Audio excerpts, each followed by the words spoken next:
The morning muddy water crept through my orchard. I knew my life had just split into before and after. Because floods don't ask permission, and neither did the HOA that caused this one. Rows of fruit trees I'd raised from saplings stood ankle-deep in brown runoff, leaves sagging like they already knew they were doomed. The smell of wet soil mixed with concrete dust drifted downhill from the brand-new luxury house perched above my land. Behind that house sat a freshly carved drainage pond, perfectly smooth, perfectly legal-looking, and perfectly aimed at me. By the time I reached my truck, my phone buzzed with an HOA notification, announcing a completed water management enhancement. That enhancement was killing my livelihood in real time. I stormed uphill, boots soaked, heart pounding, rehearsing calm words I never used. Karen, the HOA president, greeted me on her stone patio with a polite smile and a flute of champagne. She spoke slowly, carefully, explaining that the pond was necessary to protect community property values.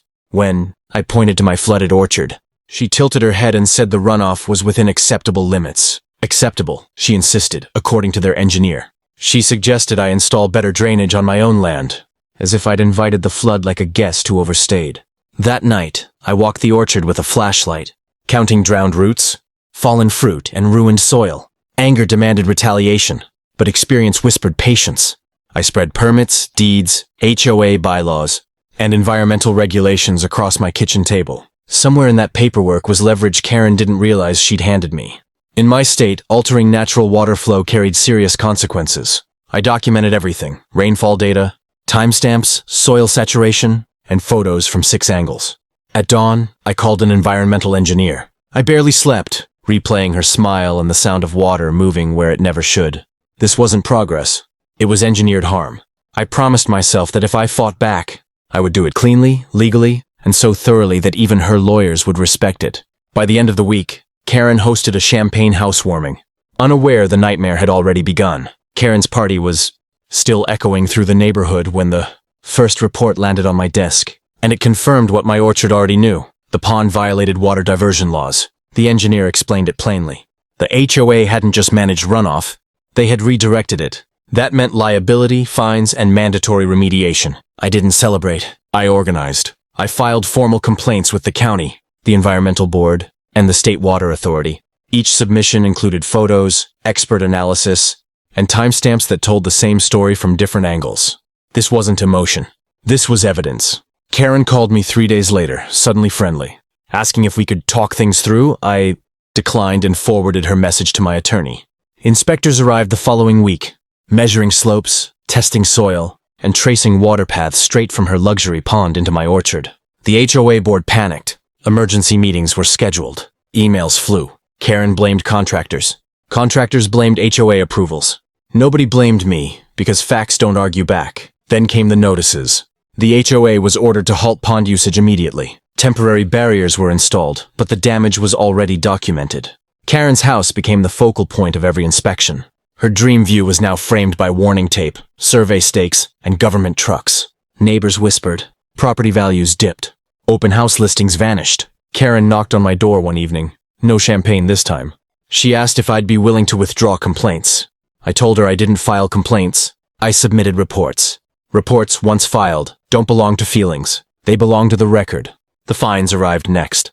Then the remediation order. The pond had to be redesigned, relocated, or removed entirely. Construction noise replaced birdsong around her home. Trucks blocked her driveway weekly. Her luxury retreat turned into a regulated work zone.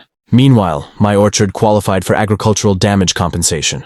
Grants, soil restoration support, and tax relief followed. The same system she dismissed now protected me. Karen stopped smiling. The HOA stopped calling. And the law kept moving forward, one document at a time. The real nightmare didn't come from fines or construction. It came from time. Months passed, and Karen's house remained stuck in regulatory limbo. Every inspection triggered another requirement. Every fix required another permit. Her temporary inconvenience stretched into seasons. Noise restrictions, runoff monitoring, and environmental compliance signs became permanent fixtures of her daily view. The luxury home she rushed to finish couldn't be sold, rented, or refinanced until compliance cleared. Neighbors began asking questions. HOA meetings grew tense. Karen lost her seat as president during a no-confidence vote she never saw coming. Without her authority, the board turned cautious, then cooperative. They approved orchard restoration funding unanimously. The irony tasted sweet. Inspectors returned after heavy rains and found residual runoff still reaching my land. That reset the compliance clock. Karen's contractors tore out sections of landscaping to install new drainage channels that directed water away from everything except her own property. Her backyard flooded for the first time. Complaints she once dismissed now echoed through her walls. I stayed quiet. Silence paired with documentation is powerful. While Karen fought delays, I replanted trees with state assistance. New saplings stood straighter than before. The orchard began healing. Legal notices followed. Civil liability discussions surfaced. Karen hired new attorneys. They asked if I'd consider a settlement. I said I'd consider fairness. Fairness meant permanent water redirection, orchard restoration costs, and a public HOA policy revision. They agreed. When construction finally ended, her house bore the scars of months under scrutiny. Buyers noticed. Appraisers adjusted values downward. The dream home never recovered its shine. Karen moved 6 months later. No farewell, no apology, just a quiet exit past the orchard she once drowned. Today, when rain falls, the water follows its natural path again, and my orchard stands where it always belonged, rooted, resilient, and stronger than before.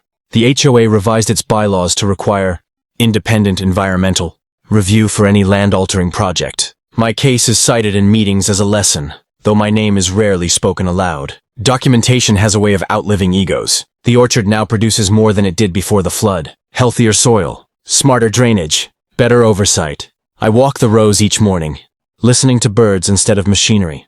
And I think about how close I came to shouting instead of recording. Karen thought authority meant immunity. She learned that power without compliance collapses quietly.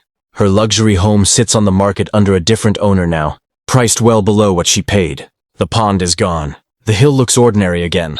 No champagne parties, no shortcuts. People ask if I regret going so far. I didn't create the nightmare. I simply refuse to absorb it.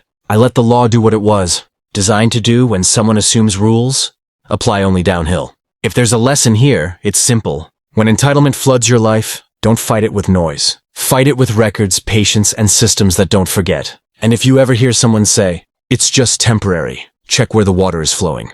If you enjoyed this story, hit like. Tell us in the comments how you would deal with a Karen. And don't forget to subscribe for more real HOA stories like this.